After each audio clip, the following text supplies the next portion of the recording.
Welcome back. This is episode 58, the colon and the Flagrum. So from the next few episodes, I will be using the first person. Basically, the Akashic memories are recorded as if Yeshua was talking. So instead of translating and adapting it, we're going to be using directly a direct translation of what he is thinking and what he's saying, what he's seeing, what he's feeling. So in the previous episode, he was judged by the Sanhedrin, and later on he was tortured by three Jewish executioners who basically did some horrible damage on his back. And right now, he was then put back in a cell, and in the middle of the night, he's being awake by a bunch of Roman soldiers, and they are taking him to another location. So nobody among the twisty streets of Jerusalem, not a witness to see me walking, my back bent and my wrist chained, surrounded by about 20 soldiers, all of them holding their sword, just in case. Luckily, someone had helped me wear my coat, as the night was as cold and the day had been hot. The soldiers were walking too fast for my hurt body. We were walking towards the upper town, probably towards the palace of Pilate, which had its own jail. Very soon I recognized the place, the date palm trees in one corner and a lot of columns. A few sentinels were watching the place. As we arrived, they opened for me a very low door and they pushed me through the threshold. It was horrible, as I had to bend my back even more, reopening all my wounds. Finally, after crossing a couple of courtyards, they pushed me in a cell with just a tiny window for air and light. Since the Antonia fortress, nobody had spoken to me. I had to live in the moment. Wrapped in my coat, I laid on my right side and called the slumber by entering the blue space located between my two closed eyes. It was almost good to be there, in silence, alone, despite the fever that was growing in me. Very quickly, the body of my soul extracted itself from my physical vehicle, and I looked at my body. It was so natural. I was dirty. My hair were a mess. My robe was covered with blood and torn again. I almost did not recognize myself. The whip had been relentless. I was now feeling so detached of my appearance, so not concerned, that I think I smiled inside. For me, who was so adamant about fixing my robe and my appearance, it was kind of an unexpected teaching. However, in the space where I was no longer suffering, and it was great, because pain takes too much space, and the consciousness loses its strength. As such, smiling about all this, I left my soul wander to the horizon that the divine would induce. I started floating in the cold silence of the night above the palace of Pilate, and then above the whole city of Jerusalem. In peace, I observed the roofs in the temple with the enormous fires that were lit for Easter. Oh, Easter! It was just a couple of days away. Was it so important, beside the start of spring and the life that it was celebrating? The blood of Cernunnos, the great buck, it was the sap offered by the whole nature. It was the semen of the Father, unveiled by Mother Earth. It could also be my own blood, or the blood of Sananda, the being from Shambhala, who was about to do his work. I kept going higher and higher, and my consciousness crossed the clouds all the way to the splendor of the celestial vault with its myriad of stars. It was so beautiful and simple and obvious, like an absolute prayer. But suddenly I turned around and I faced a scout ship, which was filling my entire field of vision. It was the ship of Elohim. I was recognizing it. With softness, the ship swallowed me, and I found myself inside the vessel. I could see the entire planet Earth below me as a living being, with its spirit, its soul, and its body, breathing, thinking, with its wounds and its hopes. She was there, suspended in the vacuum of space, wholeness of the creation, full of light and darkness at the same time. Look and understand, said a voice inside me. Look, listen and remember. Remember the plan, Sananda. So many times you and your brothers in Shambhala have set it in motion, and so many times we saw it fail. Thus, you have rewritten the plan in your heart and set it in motion again and always. The human in gestation is so reluctant, so passionate about his masks, so much in love with them that he managed to create a world made of dead ends.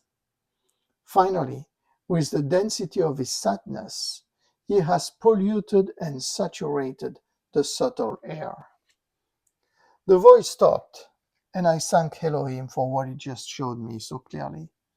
The light and color of the soul of the planet was loaded with metallic reflections, depicting its asphyxiation and all the creatures living on its surface. It was so heavy, so polluted, that anything trying to take off could only crash. I was seeing it as a dense fog, a dark breath that was the result of the sweating of a myriad of collective pettiness, a multitude of old wars and new ones that never ceased to spit their poisons. The soul of earth was sick because of the collective soul of the humankind, which was just a sketch of itself. Forever, I knew that I had come to heal that soul in its globality. Had I managed to cure it? Would I have the opportunity to attempt it? I knew only one thing. That thing was the Christic energy. It was living in me, and it was determined to wash all that was hurting and infecting the planet. This energy was capable to eradicate that infection. But for that, the Christic energy had to be brutally injected in the earth from an anchor point in a state of hyper-consciousness. Obviously, I was that point. I'm repeating again what Yeshua just said because this is pivotal to understanding the role of the Christic energy on the earth. But for that, the Christic energy had to be brutally injected in the earth from an anchor point in a state of hyper-consciousness. Thus, the breath of life was planning to wipe out the stench of the collective human consciousness through me, and at the same time suck it and transmute it. Blow, inhale, gather, disperse. The law of life in its purity was requesting it. For the first time, I had a perfect vision of my purpose.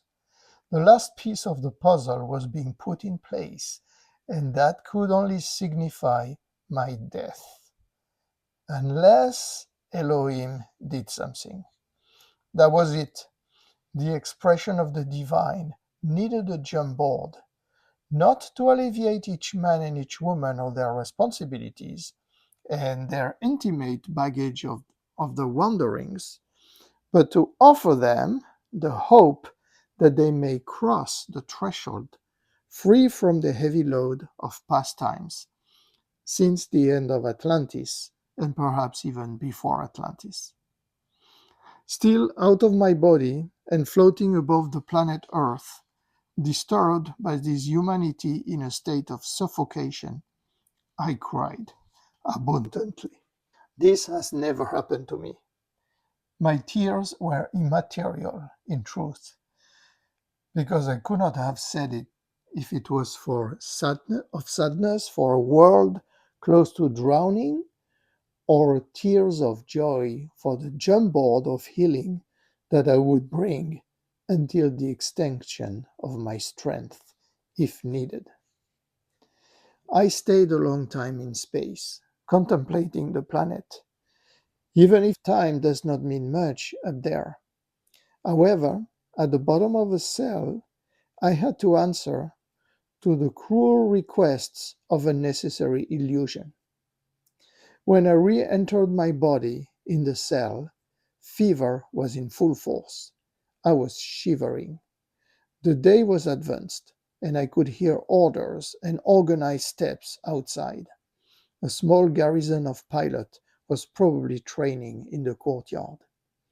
My first sight was for that basin placed in the corner of my cell during my unconsciousness. It was not possible to find a contrast harder with the supra-human experience that I had just lived. Nobody came to see me on that day, except to give me a jar of water and a small bread mixed with chickpeas. The following day, the fever receded thanks to some breathing exercise that I managed to do. I managed to stand up and walk in my cell while reciting a mantra taught to me by Babaji. Soham, Soham, Soham. That mantra meant that I was the universal consciousness, the absolute of the absolutes. A few days went by, praying, reciting mantras, and thinking of my situation. Of course, a few times I traveled out of my flesh in order to nourish my understanding of what was happening. I was happy to see that all the disciples who had followed me, those who had the love in them, were scrambling to help me, roaming through the city, meeting, praying, and getting organized, led by my uncle Yusuf and the brothers from Heliopolis. And then there was the people. The news of my arrest during the night had been causing a lot of fears and incomprehension. Some spontaneous revolts were also taking place.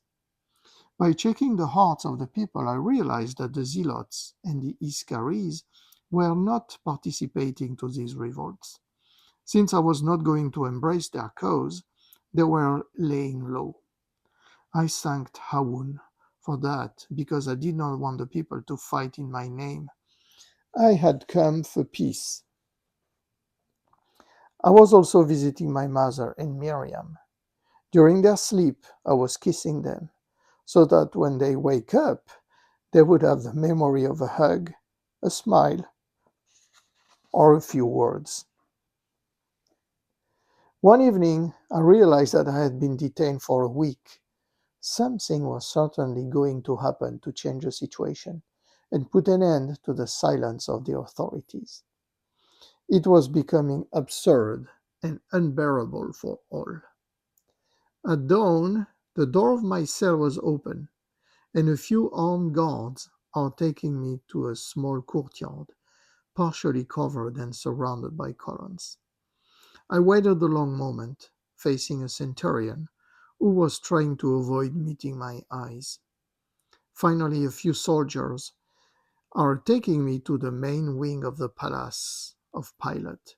There it was, the last act of my trial was going to be played. In the distance, the sound of the shofars coming from the temple was piercing the morning silence. I was climbing painfully the stairs leading to the rooms from where the procurator was governing the country. It was a Friday. And 2 days later, we would be at the apex of the Pesach celebration, Easter. From there, it would be religious processions in the streets, the banging of large drums, and the blood of all the animals running and mixing its stench with the clouds of incense. It was rather fresh, and a light rain was falling. When the soldier pushed me into a large room, Pilate was already there, facing a large window overlooking the street. Hearing our steps, he turned around with an irritated look on his face and numerous wrinkles on his forehead. He was cold, too. He was wrapped in a large red wool toga. 5 or 6 men, all Romans, were near him. They were all notables, and I did not know them. In a corner of the room there was a centurion and a man in a grey robe behind a small table. He was the scribe that was going to record everything that would be said. Pilate spoke. "Get closer, Rabbi. Thus we had to come to that. You will not be surprised, I am sure. Remove this shackle from his hands. Do you believe that he will try to escape?" Taking some time, Pilate walks in the middle of the room, thinking. Finally, he invites the notables to sit on wood and leather chairs, located on each side of his own chair. His chair was uh, decorated with gold and ivory inserts. The centurion remained standing.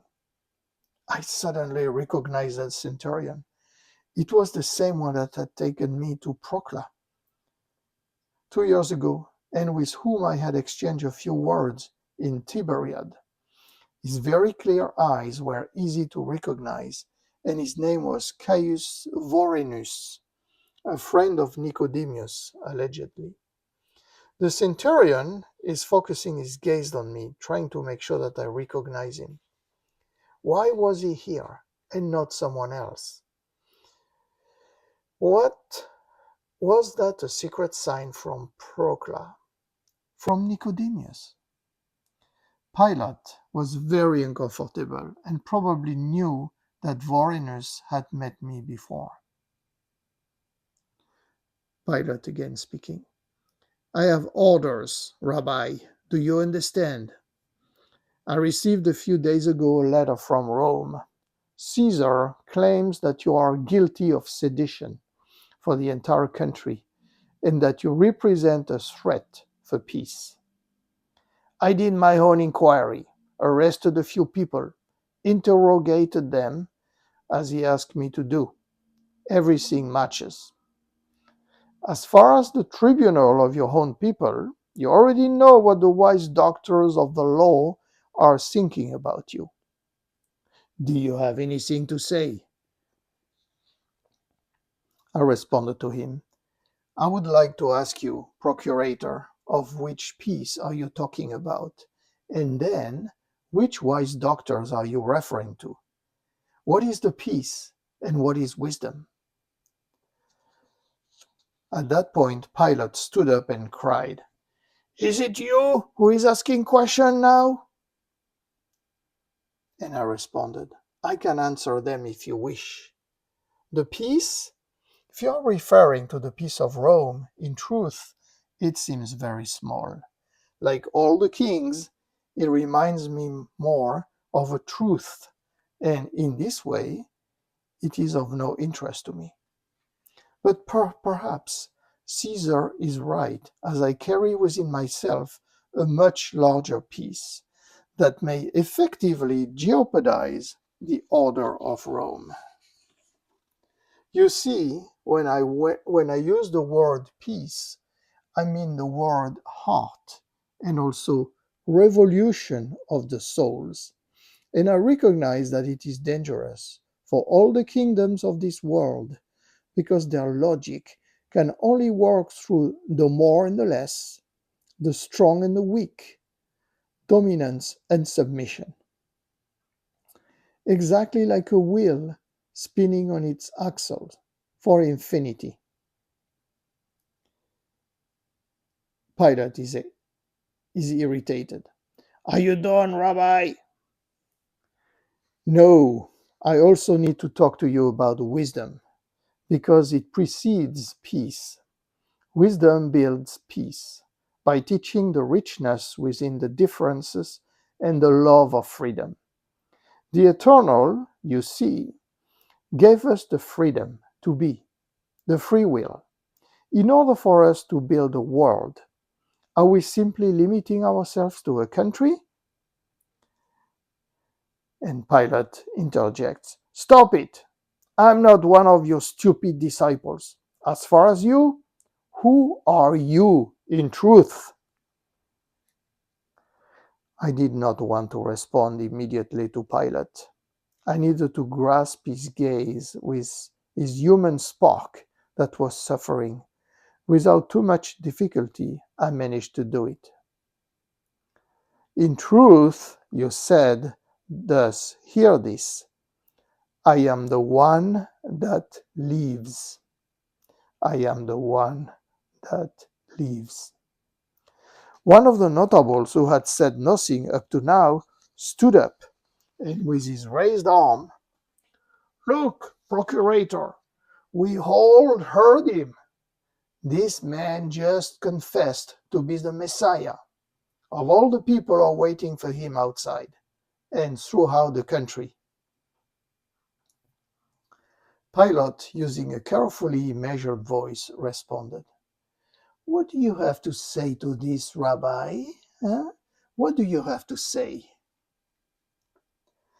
I am saying that I am the Messiah of their heart and of yours too. I am saying that this is where my kingdom is located, and that is why there is no borders, and that it is inevitable that Caesar be afraid of my words, because they are truth. And Pilate responded, There we are, and what is the truth, according to you? Saying this, Pilate is standing facing me. I smiled to him. How to respond to such a wide question? It was the question of questions, the one whose response is in eternal motion. To pretend to find the truth would have meant to do the same with the divine. In other words, it was solving the enigma of a beginning which never took place, and of an end that will never happen. Pilate was not realizing that his question was hiding a trap. The question was way beyond his understanding. I'm remaining silent while keeping the smile and facing Pilate. Pontius Pilate decides to move to another subject. Well, in summary, what is Rome complaining about? It is simple. To feed the rebellions of the people with your teachings and provocative behaviors. To monger secretly a rebellion through secret pacts with the Iscaries. To surround yourself with public women and unreliable beggars. To talk of a freedom which is contrary to all the principles which are accepted by Rome. Is that enough for you to guess what Tiberius, in agreement with that outraged Sanhedrin, wants to do to you? Do you now have a last word for your defense? And I responded to Pilate, It is our Father to all who will have that word for me, my brother. I am watching Pilate. He is sweeping his face, as if he was discouraged. He then goes slowly to a large window that allows him to see the roofs and the streets below. After a moment, he signals the centurion to come close to him, and he starts whispering with a low voice. Two guards are getting closer to me. while the notables start talking and mocking me. The guards are pushing me toward the door. I was not hearing anything. My memory was empty. The only presence was the pulsating Christic energy in the middle of my chest. It was so intense that I was no longer feeling the pain in my back. Quickly, I am in the small courtyard, surrounded by columns. The centurion Vorenus had ordered the guards to leave, and I was alone with him. Gently, he got closer to me and whispered, "Rabbi, Master, they want to execute you without waiting, since Easter is here. You understood it. Your uncle Yusuf and Nicodemus are doing everything they can so that they do not shatter your legs. They want you to know it. Me, I cannot do much. I am so ashamed, Master. So ashamed." I responded to him, "Caius, do not say that, because it is written that our God has a purpose for you." I could not tell him other things. Crying, the centurion turned around and left me. A small group of soldiers is coming to me. They pass shackles to my hands and pushes me to a column. I do not know how long I waited, reciting mantras. The vibration of the mantras were taking me away and were bringing some solace.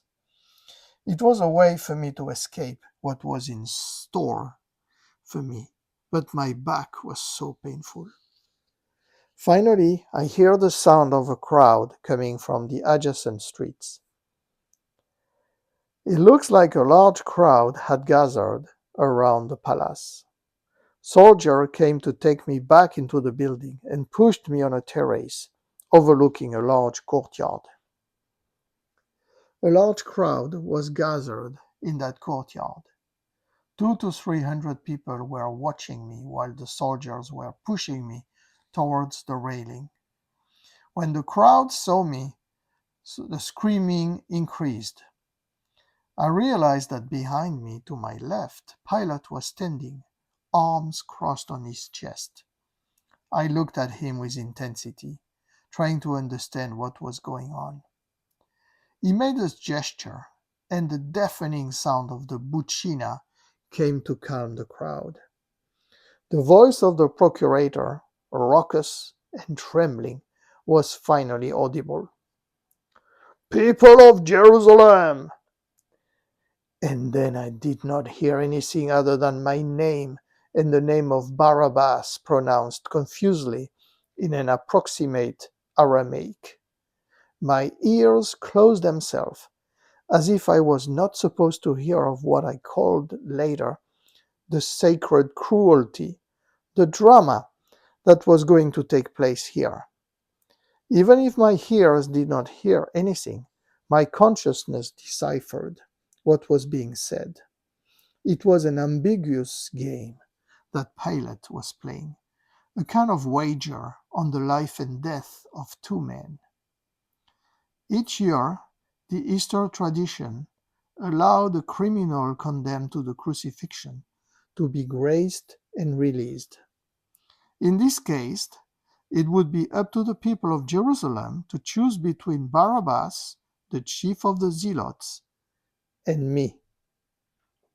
It was a way for the procurator to alleviate his responsibility and guilt about a decision that he did not want to take, or perhaps to give me an ultimate chance.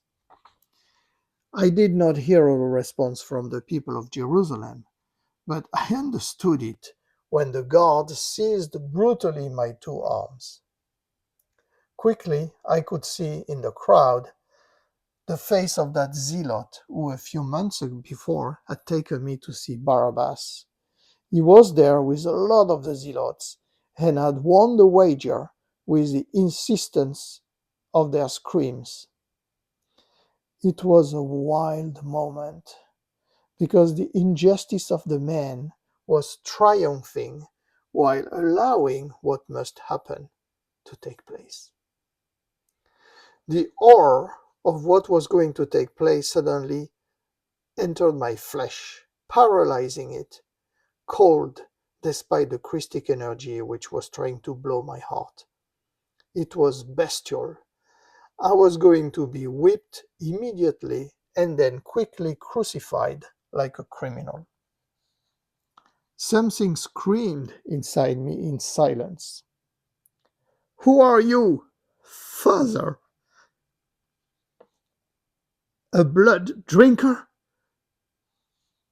I had never seen any crucifixion, but I had witnessed on the side of the roads or the periphery of the villages what was left of those who had suffered that torment. How was it possible that a human had even invented something like that? My field of vision became suddenly very small. The guards pushed me in the staircase in front of Pilate, who turned his head in the opposite direction. I started counting the hallways, 1, 2, 3, until a small courtyard was reached.